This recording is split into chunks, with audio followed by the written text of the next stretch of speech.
Oh. No? Okay, one of the most important things is having these separators that keep your charcoal on each side so that you're cooking your ribs in the center using indirect heat. So I'm going to light this.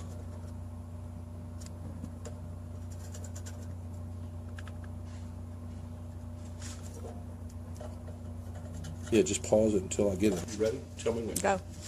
All right, once I have that lit, I add a pan to the center filled with water. I don't use tap water because I don't want the chlorine taste, so I use bottled water. And I fill it up.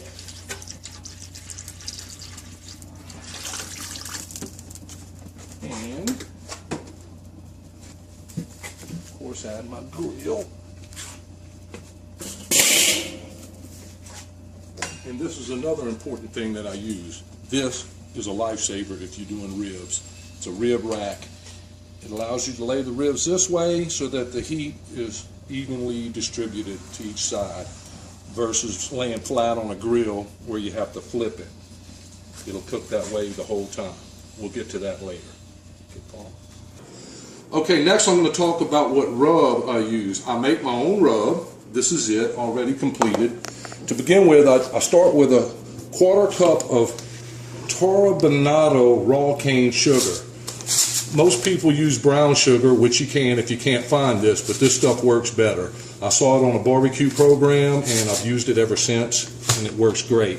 So if you can get that, a 1/4 cup of it, a 1/4 cup of sweet paprika, 3 tablespoons of black pepper, 3 tablespoons of coarse salt, a tablespoon of hickory smoked salt.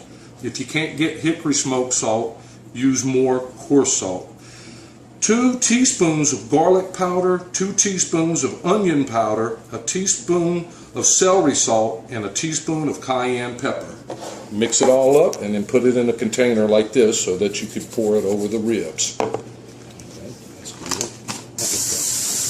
This is what I'm using. I use St. Louis style pork spare ribs.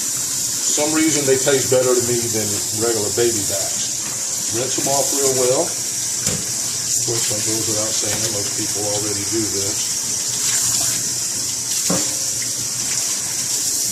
And then, Hang on. just go ahead and put it right here. Now here's a part that a lot of people don't realize and they don't do. Let me get a sharp implement. I usually use It's on